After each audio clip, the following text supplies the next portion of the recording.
वंदे संस्कृतम के official channel पर आप सभी लोगों का स्वागत है। हम लोग देख रहे हैं यूपी टेट। ये यूपी टेट ही नहीं, बिहार हो, यूपी हो, झारखंड हो, कोई भी परीक्षा आप दे रहे हो तो इसे ज़रूर देखें और लोगों को शेयर भी करें, सब्सक्राइब करें। यदि आपको वीडियो अच्छी लगे तो आगे लोगों तक ज़रूर पहुंचाएं और कि वीडियो को स्किप ना करें, कोशिश करें पूरा देखें। यदि समझ में ना आए तो आप कमेंट के माध्यम से मुझसे पूछें। आप कमेंट कर सकते हैं, पूछिए, आपका रिप्लाई भी दिया जाएगा। और हम लोग पिछले क्लास में देखे थे अभ्यंतर और बाह्य प्रयत्न। अब आज की क्लास हमारी होगी संज्ञा। संज्ञा कहते किसको हैं, सबसे पहले हम इसको जानते हैं। संज्ञा है क्या? संज्ञा संज्ञा मतलब होता है नाम। संज्ञा जैसे हमारे माता पिता ने या आप सभी लोगों का नाम है, कुछ ना कुछ। कोई कमेंट आते रहता है, वंदना चौहान है, प्रियंका है, जितने लोग भी हैं। यदि कुछ लोग का मुझे नहीं याद है, नीलम है, गुलाब है, ठीक है, जितने लोग भी हैं सभी का मुझे ध्यान में तो नहीं आ रहा है, पर लोगों की क्या है, एक संज्ञा है। संज्ञा मतलब नाम। और लोगों सबका अलग अलग व्यक्तित्व है, सबका अलग अलग लक्षण होता है। जो जिसका लक्षण है, जो जिसका व्यक्तित्व है, वही उसकी परिभाषा बन जाती है। आप सभी लोग एक बहन, दो भाई या दो चार भाई बहन होंगे, सबका आप देखेंगे ना तो सबका व्यक्तित्व अलग अलग होगा, सबका लक्षण अलग अलग होगा। और किसी का कुछ भी, चिंटू, पिंटू, पप्पू, सबका नाम होगा, छोटू, छोटी, इस तरह से नाम होगा।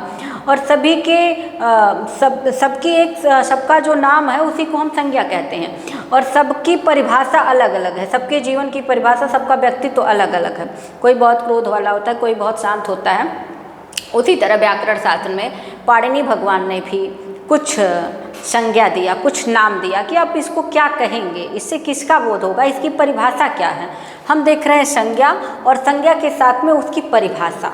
संज्ञा और संज्ञा के साथ क्या है, परिभाषा। सबसे पहली संज्ञा है वृद्धिरा दैच। वृद्धिरा दैच सबसे पहली संज्ञा है। पहले अध्याय के पहले पाद का पहला सूत्र है वृद्धिरा दैच। एक एक एक देखते हैं। वृद्धि रा दैच। आप देखेंगे लिखा होगा एक एक एक। ये पहले अध्याय के, पहले अध्याय के पहले पाद का पहला सूत्र है। और अंतिम सूत्र होता है आ यूनस्ति। पाणिनि अष्टाध्यायी में कुल 8 अध्याय हैं और कितने पाद हैं, कुल 32। तो कहते हैं कि पहले अध्याय के पहले पाद का पहला सूत्र है वृद्धिरा दैच। सबसे पहले हम सूत्र का ऑपरेशन करते हैं। हमको सीखना कैसे है, संज्ञा, वृद्धि संज्ञा करने वाला सूत्र कौन सा है, आपसे परीक्षा में पूछ देगा। ये वृद्धिरा दैच, ये इसका सूत्र है और इसका नाम है वृद्धि। वृद्धि संज्ञा। वृद्धि क्या हो गई, संज्ञा हो गई। वृद्धि संज्ञा। तो मान लीजिए परीक्षा में पूछे कि वृद्धि संज्ञा करने वाला सूत्र कौन सा है, तो हम कहेंगे वृद्धिरा दैच। सबसे पहले हम सूत्र का ऑपरेशन करते हैं। तो ये तो इनका नाम हो गया, वृद्धि को मैंने अलग कर लिया। पहले हम वृद्धि को अलग करते हैं।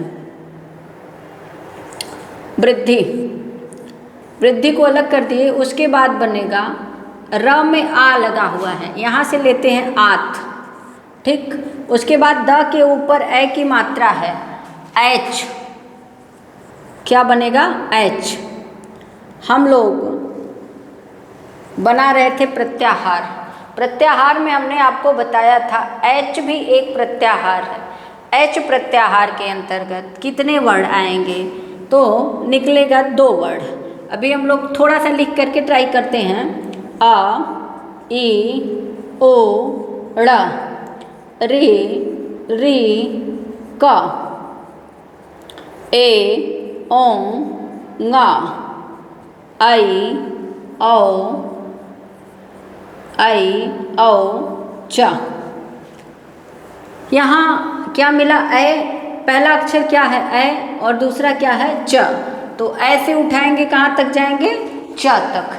तो इसमें कितने वर्ड हमको मिल पाए? 2 वर्ड मिले, ए और औ। अब इधर क्या है? आ। जो अगर ता हलंत हो उसके बाद यदि अ हो या आ हो तो वो सिर्फ अपने का बोध करवाता है।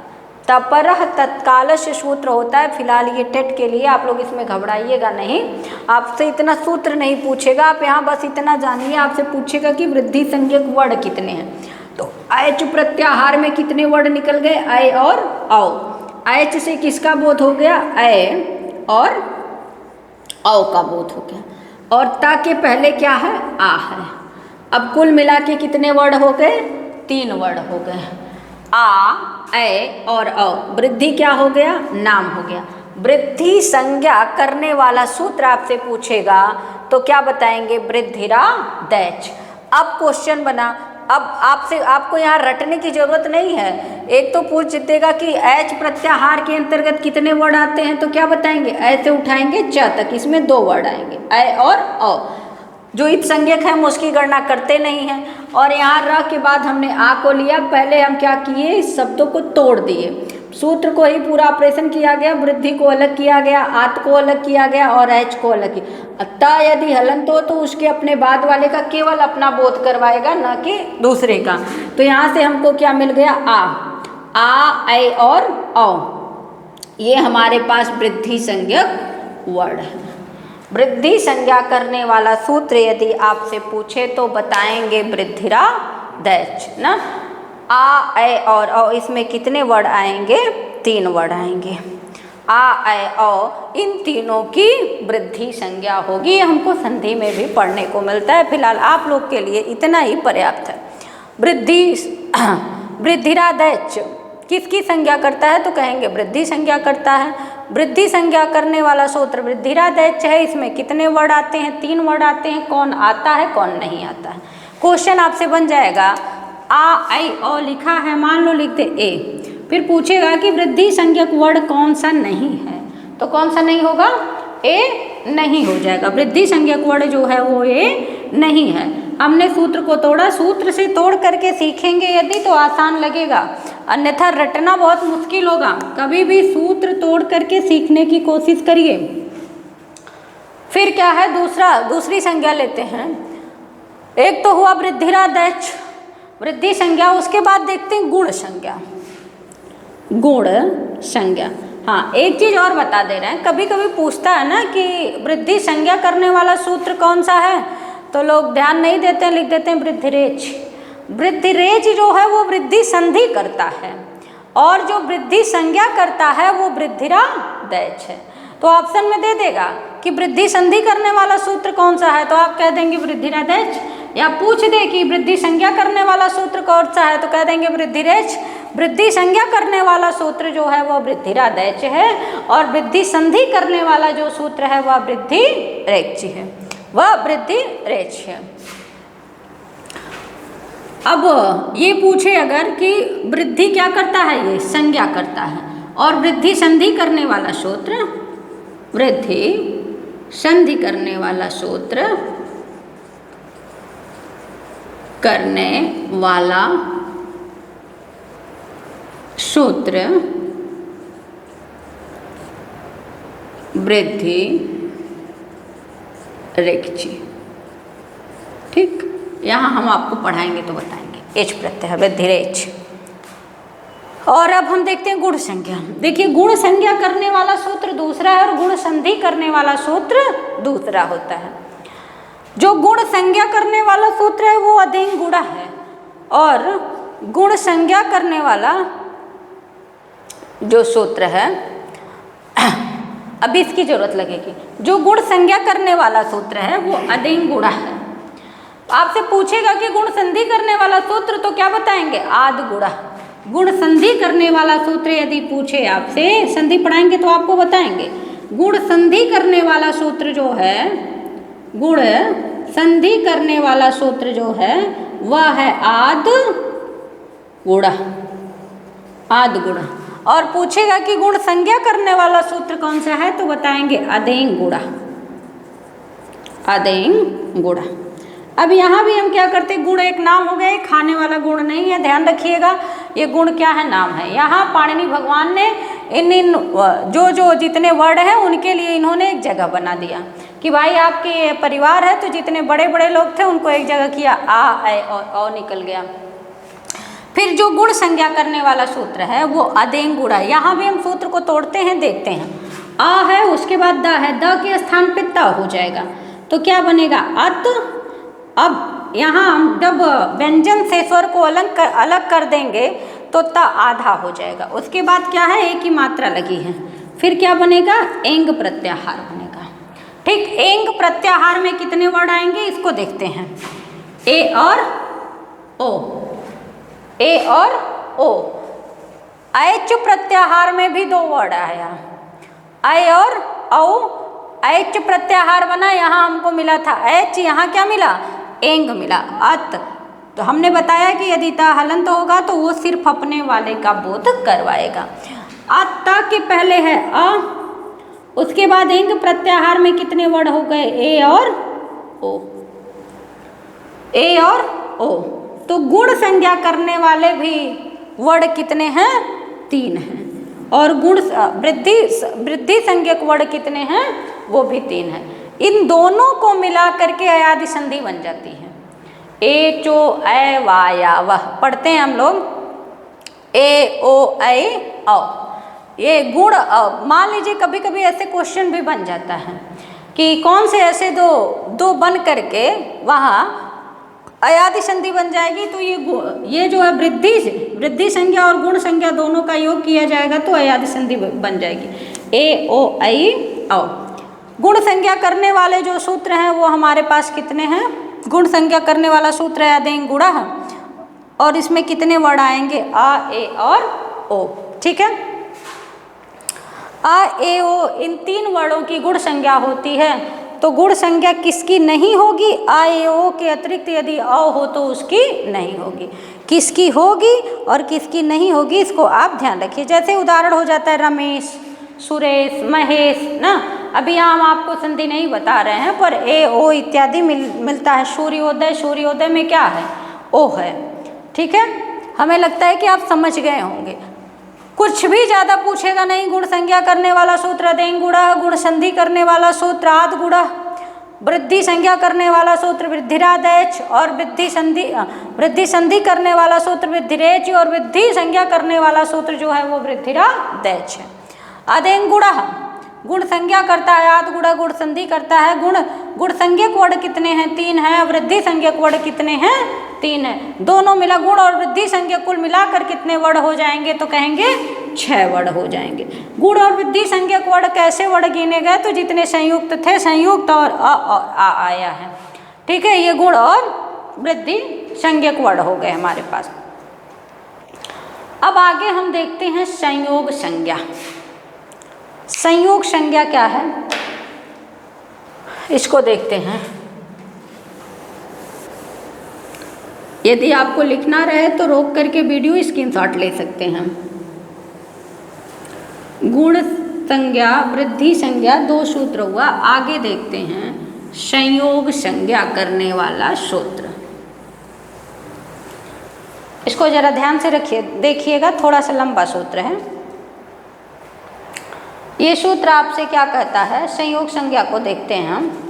वो आपसे क्या कहता है, हलो अनंतरा संयोग। सूत्र का नाम है हलो अनंतरा संयोग। देखते हैं संयोग संज्ञा। संयोग एक नाम है, ये मिलन वाला संयोग नहीं है कि हमारा आपका मिलन हो गया संयोग से, उसको नहीं लेंगे। यहाँ संयोग को पाणिनि भगवान ने एक नाम कहा है, संयोग संज्ञा। संयोग संज्ञा करने वाला जो सूत्र है वो हलो अनंतरा संयोग। हलो अनंतरा, हलो अनंतरा संयोग, हलो अनंतरा संयोग। संयोग संज्ञा करने वाला जो सूत्र है वो है हलो अनंतरा संयोग। अब हम सूत्र का ऑपरेशन करते हैं, जरा ध्यान दीजिएगा। लिखा है हल, हल, हल को अलग कर लिए, उसके बाद आप इसको अलग करिए, निकलेगा अनंतर, अनंतर, और है संयोग। तो संयोग तो नाम है, संयोग संज्ञा ही है, इसकी कोई बात ही नहीं है, हमको निकालना है हलो अनंतरा। अंतर मतलब होता है गैप करना किसी चीज़ का। जब हम लोग क्लास लेते हैं तो क्या कहते हैं, लगातार क्लास मत लगाइए, थकान हो जाती है, एक आध वेल का गैप कर दीजिए, एक आध घंटी का गैप कर दीजिए। गैप करना मतलब बीच में व्यवधान कर दीजिए, एक तरह से हमको थोड़ा आराम दे दीजिए, लेकिन यहाँ आराम नहीं देना है। अनंतर का अर्थ होता है लगातार, अनंतर मतलब लगातार, अनंतर का अर्थ हो गया लगातार। और हल का, हल माने क्या होता है, व्यंजन। हल एक प्रत्याहार है, हम लोग पढ़े भी थे पीछे प्रत्याहार में, ह से लेकर के ल तक के जितने व्यंजन आएंगे, हैवरट के ह से हैवरट लड़ यम गणनम झवई गणदस जब गणदस खप छठत चट्टो कपय सक्षर हल, ह से उठाएंगे, हल के ल तक जाएंगे। तो हल एक प्रत्याहार है, उस हल प्रत्याहार में व्यंजन आएगा, और वो व्यंजन क्या होना चाहिए, व्यवधान नहीं होना चाहिए। वो कैसे आना चाहिए, लगातार आना चाहिए। जब ये लगातार रहेगा तो उसकी जो बीच में जो व्यंजन लगातार रहेंगे उसी की संयोग संज्ञा होगी। हम एक आध उदाहरण को देखते हैं संयोग संज्ञा के लिए। पहले ऐसे पकड़ लीजिए संयोग होता कहाँ है, जैसे है राम, राम को ही जरा सा तोड़ के देखते हैं यहाँ संयोग संज्ञा हो रही है कि नहीं। रा है, वर्ण विच्छेद करना है आपको, रा है, रा में क्या लगा हुआ है, आ, उसके बाद क्या है, माँ, और माँ में क्या लगा हुआ है, आ। अब देखिए यहाँ संयोग बनेगा क्या, नहीं बनेगा। क्यों नहीं बना, क्योंकि रा के बाद क्या आया है, व्यंजन, वो व्यंजन व्यवधान कर रहा है। उसके बाद क्या है, माँ है, उसके बाद अ है। अब यहाँ संयोग संज्ञा नहीं हुई। संयोग संज्ञा कहाँ बन रही है, जरा दूसरा उदाहरण हम देखते हैं। जैसे लिखा हुआ है कृष्ण, देखिए यहाँ बन जाएगी, का है, क में क्या लगा हुआ है, क में क्या है, री, उसके बाद क्या है, शाध है, उसके बाद क्या है, ड़ है, उसके बाद क्या है, आ है। अब यहाँ स और ड़ा के बीच में क्या हो गई, संयोग संज्ञा हो गई। संयोग संज्ञा कहते किसको है, हल हो, जो हल आए वो लगातार आए, उसके बीच में व्यवधान नहीं होना चाहिए। व्यवधान किसका, वो स्वरों का व्यवधान नहीं होना चाहिए। यहाँ संयोग संज्ञा क्यों नहीं हुआ, क्योंकि र के बाद क्या आ गया है, माँ, उसके र के बाद आ है, आ के बाद क्या है, माँ है, इसके बीच में स्वर का व्यवधान। तो जितने आप जैसे हो गया प्रत्येक, आप वही देखें जो आपको समझ में आए। जैसे है प्रत्येक, यहाँ संयोग संज्ञा होगी, देखिए प है, फिर क्या है, आ है, पा है, रा है, फिर क्या है, आ है, बनेगा ना पा, उसके बाद फिर क्या है, रा है, फिर क्या है, आ है, उसके बाद ता है, फिर या है, फिर ए है, फिर का है, और फिर आ है। तो यहाँ ता और या के बीच में कौन सी संज्ञा हो गई, संयोग संज्ञा हो गई। आप ये समझ पाए कि जहाँ जहाँ व्यंजन क्या हो, लगातार आए। जैसे एक लेते हैं उदाहरण पुष्प, पुष्प यहाँ बनेगा प है, प में क्या है, ऊ है, उसके बाद क्या है, श है, उसके बाद क्या है, प है, उसके बाद क्या है, आ है। यहाँ स और प की कौन सी संज्ञा हो जाएगी, संयोग संज्ञा। समझ में आ रहा है कि नहीं, ठीक है, नहीं बताइएगा, आ रहा है ना। देखिएगा संयोग संज्ञा कहते हैं हल अनंतरा संयोग। हल क्या हो, लगातार है, वो 2 का आ सकता है, 3 का आ सकता है, 4 का आ सकता है। एक और उठाते हैं, देखते हैं, माहात्म्य, माहात्म्य देखते हैं। माँ है, माँ में क्या है, आ है, उसके बाद क्या है, ह है, उसके बाद क्या है, आ है, उसके बाद क्या है, ता है, फिर माँ है, फिर या है, उसके बाद आ है। ठीक है, त म और यह की क्या हो जाएगी, संयोग संज्ञा।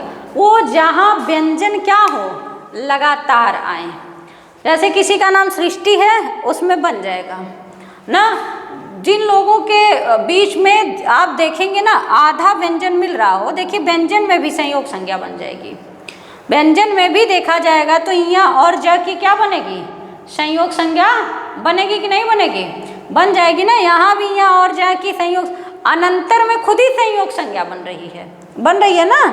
आप ऐसे ही देखें, आ ना, न में आ है, फिर ना है, फिर ता है, ना और ता के बीच में क्या हो जाएगी, संयोग संज्ञा हो जाएगी। हलो अनंतरा संयोग। देखते हैं दूसरा कोई उदाहरण बताइए। जैसे है बुद्धि, बुद्धि में बनेगी, बुद्धि में संयोग संज्ञा होगी कि नहीं होगी। या ले लीजिए राष्ट्र, राष्ट्र देखते हैं पहले, राष्ट्र, इसकी संयोग संज्ञा बनेगी, क्या आएगा, तोड़ के बोलिएगा जरा सा। र, उसके बाद आ, फिर क्या है, स, यही है ना, फिर ट, किरा, स ट र, उसके बाद क्या है, ये जो सटर मिला, उस सटर की भी क्या हो जाएगी, स ट और र की संयोग संज्ञा हो जाएगी। हमें लगता है कि समझ गए होंगे। हलो अनंतरा संयोग। जहाँ ऐसे दो शब्द माने दो, कम से कम दो या दो से अधिक व्यंजन जिनके बीच में कोई स्वर ना आए। कुल मिला जुला के आपको इतना ही समझना है। अब राम में क्यों नहीं हो पाया, आप समझ गए होंगे कि संयोग संज्ञा के लिए आपको यही देखना है। हलो अनंतरा संयोग, संयोग संज्ञा उसी की होगी जिसके बीच में लगातार व्यंजन आए। कृष्ण में हो गई, राम में नहीं हुई। देखिए नाम दोनों लोग का एक ही है, राम में इसलिए नहीं हुआ क्योंकि बीच में स्वर का व्यवधान आ रहा था। कृष्ण की क्या हो गई, संयोग संज्ञा हो गई। इसी तरह हमने देखा पुष्प का, दधि की भी संयोग संज्ञा नहीं, पुष्प का, बुद्धि का, अग्नि का हो जाएगा, अग्नि की हो जाएगी ना। अग्नि को ले लेते हैं, अग्नि है, आ, उसके बाद क्या है, ग, और फिर ना, और फिर ई। यहाँ किसकी किसकी संयोग संज्ञा होगी, ग और ना की क्या हो जाएगी, संयोग संज्ञा हो जाएगी। हमें उम्मीद है आप सभी लोगों को समझ में ज़रूर आया होगा। यदि नहीं समझ में आएगा तो पूछिएगा ज़रूर, कमेंट करिएगा, मैं बताऊंगी। उसमें कुछ है नहीं, बहुत आसान संज्ञा है। संयोग संज्ञा हलो अनंतरा संयोग। आगे एक संज्ञा और देख लेते हैं, प्रगृह संज्ञा। प्रगृह संज्ञा, ये मुझे उम्मीद है समझ गए होंगे और कोशिश करिएगा कि इसे स्क्रीनशॉट लेकर के लिख लीजिएगा।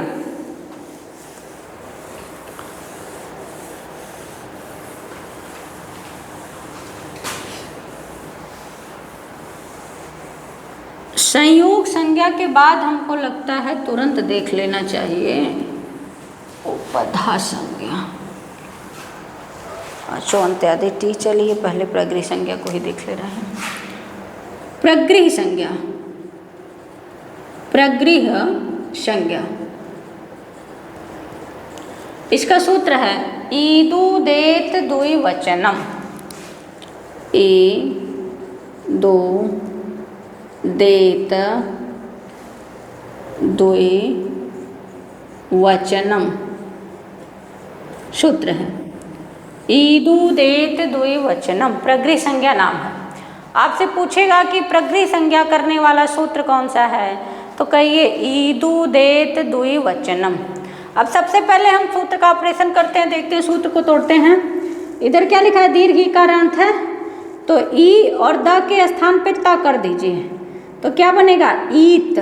ठीक, उसके बाद दीर्घ ऊ लगा हुआ है, तो यहाँ ऊ ले लीजिए, द के स्थान पे ता कर दीजिए, तो क्या बनेगा, ऊत, ईत, ऊत। और द पे किसकी मात्रा लगी है, ए की लगी है, यहाँ ले लीजिए और बाजू में लिखा हुआ है ता, ईत ऊत और एत। इसी को कहते हैं ईकारांत, उकारांत और एकारांत किस में होना चाहिए? द्विवचन में होना चाहिए। इसकी भी कंडीशन है, सब जगह नहीं चलेगा। ईकारांत, उकारांत और एकारांत ये किस में होना चाहिए? द्विवचन में होना चाहिए, उसकी प्रगृह संज्ञा होगी। ईत ऊत द्विवचनम प्रगृह्यम। आपसे पूछेगा प्रगृह वर्ड कितने हैं, क्या बताएंगे? यहाँ से पकड़ लीजिए दीर्घ ईकारांत और क्या लेंगे? ऊ ले लीजिए और ये। अब आप ये समझ लीजिए, अभी अभी हम इसके पहले हम लोगों ने पढ़ा है गुण संज्ञा और वृद्धि संज्ञा। तो वृद्धि संज्ञा में कौन कौन वर्ड आए थे? आ, ऐ और औ। यही आया था, आ, ऐ और औ। ये कौन वर्ड हैं? वृद्धि संज्ञक पढ़ा गया। गुण संज्ञक कितना पढ़ा गया? आ, ए और ओ। ये क्या था? गुण संज्ञक था। 3 वर्ड वृद्धि संज्ञक थे और 3 वर्ड ही गुण संज्ञक भी हैं। ये गुण संज्ञा पढ़ा गया और इसको क्या पढ़े? वृद्धि संज्ञक वर्ड 3 हो गए। हम यहाँ प्रगृह संज्ञा करने वाले वर्ड कितने? प्रगृह संज्ञक। आप देखिए इसको प्रगृह संज्ञा में आप ऑप्शन में दे देगा ह्रस्व ई लिख देगा तो वो नहीं होगा, क्योंकि हमने बताया ता यदि हलंत वाला हो, तपरः तत्कालस्य सूत्र है, वो यही कहता है कि ता ये केवल अपने, ता के बाद वाला जो है इसके पहले वाला वो सिर्फ अपने का बोध कराएगा। ये नहीं कि इस दीर्घ ई में ह्रस्व ई भी आ जाएगी या दीर्घ ऊ में ह्रस्व ऊ आ जाएगा, ए में ऐ भी आ जाएगा। इसमें ई, ऊ और ए की प्रगृह संज्ञा होती है, इन्हीं 3 वर्डों की। ये प्रगृह संज्ञक वर्ड है, ऐसे साथ में लिख लीजिएगा। वृद्धि संज्ञक वर्ड कौन है? गुण संज्ञक वर्ड कौन है? प्रगृह संज्ञक वर्ड कौन है? और इसका किस वचन में प्रयोग होगा? क्या लिखा है? द्विवचनम। ईकारांत, उकारांत और एकारांत ऑप्शन दे देगा, कहेगा कौन सा प्रगृह संज्ञक वर्ड नहीं है तो कह दीजिए ई नहीं है। या कौन सा है? अब मान लीजिए इधर ऑप्शन बनाया, इधर बना दे आपका आ, ऐ और ओ। ये देखिए इधर थोड़ा गलत हो गया, आ, ए, ओ होगा, ऐ लिख दिए हैं। आ, ए और ओ गुण संज्ञक वर्ड यही है। ई, ऊ और ए लिखा है। मान लीजिए कहे यहाँ लिख दे ई, फिर पूछे कि कौन सा प्रगृह संज्ञक वर्ड है? आ, ए, औ में कौन सा प्रगृह संज्ञक वर्ड है तो क्या कहेंगे? ई जो है प्रगृह संज्ञक वर्ड है। इस तरह से भी परीक्षा में पूछता है पहचानने के लिए कि आपने समझा है कि सिर्फ रटा है। पहले सूत्र तोड़ना सीख लीजिए। ईत, ऊत, एत, ईदु, देत, द्विवचनम। दीर्घ ईकारांत, दीर्घ उकारांत और एकारांत। ईकारांत, उकारांत और एकारांत द्विवचनांत होना चाहिए। किसमें होना चाहिए? उसकी प्रगृह संज्ञा होती है। हरि का रूप चलता है, द्विवचन में क्या बनता है? हरि बनता है। हरि एतो, हरि का रूप चलेगा, द्विवचन में क्या बनता है? हरि ना, हरि विष्णु, हरि एतो। यही उदाहरण बार बार पूछता है। कक्षा 8, 9, 10 सभी किताब में यही दिया हुआ है। टीजीटी लेवल तक यही उदाहरण आपको मिलता है पढ़ने के लिए। विष्णु इमो लिखता है, विष्णु इमो। एक चीज ये जान लीजिए, वो चाहे विष्णु हो जाए चाहे गुरु हो जाए, जो उकारांत में आएंगे गुरु, गुरुम, जब द्वितीय द्विवचन में जाएंगे तो क्या बन जाता है? गुरु। भानु का क्या बनता है? भानु। रूप देख लीजिएगा, द्विवचन में ही बनेगा उकारांत वाला।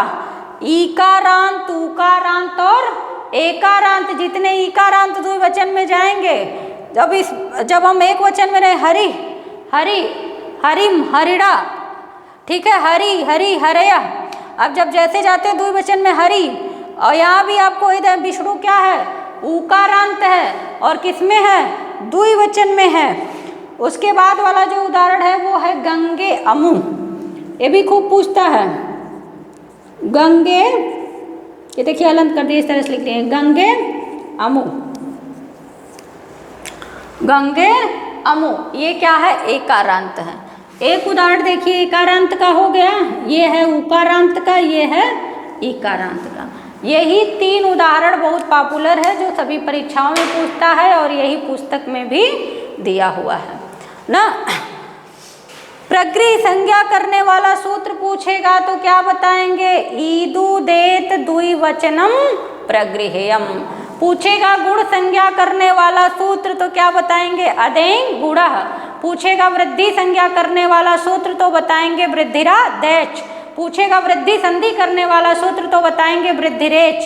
पूछेगा गुण संधि करने वाला सूत्र तो बताएंगे आद गुणः। और उसके बाद हम लोगों ने देखा था संयोग संज्ञा करने वाला सूत्र तो देखा गया हलो अनंतरा संयोग, जिसमें हल क्या हो? लगातार आए, बीच में स्वर का व्यवधान नहीं होना चाहिए। तमाम लोग का आप नाम देखेंगे ना, जिसके नाम में कुछ आधा सा हो रहा हो, इस तरह के नाम में बहुत सारे नाम आपको मिलेंगे जिसकी आप संयोग संज्ञा कर सकते हैं, कोई दिक्कत नहीं है। तो ईदुदेत द्विवचनम, दीर्घ ईकारांत उकारांत और एकारांत की प्रगृह संज्ञा होगी। प्रगृह संज्ञक वर्ण कितने हैं? 3 हैं। आज के लिए मुझे लगता है इतना ही रहने दीजिए, कल हम लोग फिर मिलते हैं आगे संज्ञा के साथ। आज के लिए इतना ही। शुभ संध्या। आप लोग मस्त रहें और हमारे वीडियो को देखते रहें।